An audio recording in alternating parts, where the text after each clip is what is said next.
2022 ദേശാഭിമാനി പുരസ്കാരം നേടിയ കൃതി ശ്രീ വിഷ്ണുപ്രസാദിൻ്റെ നൃത്തശാല. ഇത് ഒരു കവിതാ സമാഹാരമാണ്. ഇതിലെ ഒരു കവിതയാണ് ഇന്ന്. കുടിയൻ എന്നാണ് കവിതയുടെ പേര്. കുടിയൻ. രാവിലെ കവി KC അലവിക്കുട്ടിയുടെ കോൾ ഉണ്ടായിരുന്നു. കവിത കാണാനില്ല എന്നോ മറ്റോ പറയാനാണ് വിളിച്ചത്. ഉറക്കപ്പിച്ചിലായിരുന്നതുകൊണ്ട് ശരിക്ക് മനസ്സിലായില്ല. രാവിലെ പുറത്തിറങ്ങിയപ്പോഴാണ് മനസ്സിലായത് കവിത കാണാതായിരിക്കുന്നു. പൂക്കളിൽ നിന്ന്, ശലഭങ്ങളിൽ നിന്ന്, കിളികളിൽ നിന്ന്, മരങ്ങളിൽ നിന്ന്, ഗ്രാമത്തിലെ നടവഴികളിൽ നിന്ന്, വയലുകളിൽ നിന്ന് അത് അപ്രത്യക്ഷമായിരിക്കുന്നു. ഞാനും എൻ്റെ ഒരു സുഹൃത്തും കൂടി ഒരു വണ്ടി വിളിച്ച് പാഞ്ഞു. കവിത നഷ്ടപ്പെട്ടിട്ട് അധിക നേരമായിട്ടില്ല. വഴിയോര മരങ്ങളെയും കാറ്റിനെയും ശ്രദ്ധിച്ചാൽ അതറിയാം. കവിതയില്ലാതെ ഈ ഭൂമി എങ്ങനെ ജീവിക്കും? വഴിയിൽ കണ്ടവരോടെല്ലാം ഞങ്ങൾ ചോദിച്ചു, കവിത എങ്ങോട്ടാണ് പോയത്? കവിതയ്ക്ക് എന്താണ് സംഭവിച്ചത്? ആളുകൾ ഒന്നും പറഞ്ഞില്ല. അവർ മുന്നോട്ട് വിരൽ ചൂണ്ടുക മാത്രം ചെയ്തു.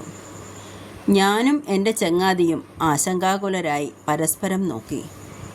കവിത നഷ്ടപ്പെട്ട ഒരു വാഹനത്തിൽ അതിവേഗം പോവുക അസാധ്യമാണ്. എങ്കിലും ഒരു ചീത്തപ്പേര് വരുത്തി വയ്ക്കാൻ താല്പര്യമില്ലാത്തതിനാൽ വാഹനം സാമാന്യം വേഗത്തിൽ പോകാൻ തയ്യാറായി. ഒരുപക്ഷെ കവിത നഷ്ടപ്പെട്ട ഒരു ലോകം അതിവേഗം ഞങ്ങളെ ഉപേക്ഷിക്കുന്നത് വാഹനത്തിൻ്റെ വേഗതയായി തെറ്റിദ്ധരിച്ചതാവാനും ഇടയുണ്ട്.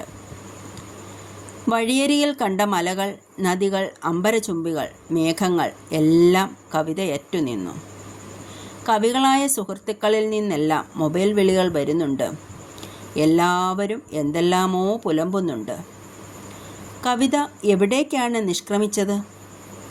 ലോകത്തിലെ കാവ്യപുസ്തകങ്ങളെല്ലാം വെറും കടലാസുകളായി തീർന്നിരിക്കുമോ? ഞങ്ങൾ പരസ്പരം സംസാരിച്ചില്ല. മധ്യാഹ്നവും സായാഹ്നവും കഴിഞ്ഞ് ഞങ്ങളുടെ വാഹനം മുന്നോട്ടു പോയി. അപ്പോൾ പാതയിലൂടൊരാൾ വഴിയരികിലെ മരങ്ങളിൽ നിന്ന്, പൂക്കളിൽ നിന്ന്, കിളികളിൽ നിന്ന്, മനുഷ്യരിൽ നിന്ന് നീണ്ടൊരു കുഴലിട്ട് കവിത വലിച്ചു കുടിക്കുന്നത് ഞങ്ങൾ കണ്ടു. ലോകത്തുള്ള കവിത മുഴുവൻ വലിച്ചു കുടിച്ച് ഇയാൾ എങ്ങോട്ടാണ് ഈ പോകുന്നത്? വാഹനത്തിൻ്റെ വേഗത കുറച്ച് ഞങ്ങൾ അയാളെ അനുഗമിച്ചു. ലോകം അയാൾക്കു പിന്നിൽ തളർന്നു കിടന്നു. അയാളെ പിടികൂടി അയാളുടെ കുഴല് വാങ്ങി വലിച്ചെറിയണമെന്ന് ഞങ്ങൾ നിശ്ചയിച്ചു. വാഹനം ഒരു ഭാഗത്ത് വെച്ച് ഞങ്ങൾ അയാളുടെ പിന്നാലെ നടന്നു. പൊടുന്നനെ അയാളെയും ഞങ്ങളെയും വേർപെടുത്തി ഭൂമി പിളർന്നു മാറി. പിളർപ്പിലെ നിലയില്ലാത്ത ആഴം ഭയപ്പെടുത്തി. ഞങ്ങൾ സ്തബ്ധരായി നോക്കി നിൽക്കെ ആ കവിതക്കുടിയൻ തിരിഞ്ഞു നോക്കാതെ കവിത വലിച്ചു കുടിച്ച് അകന്നകന്നുപോയി. ആ കവിതക്കുടിയൻ തിരിഞ്ഞു നോക്കാതെ കവിത വലിച്ചു കുടിച്ച് അകന്നകന്നുപോയി.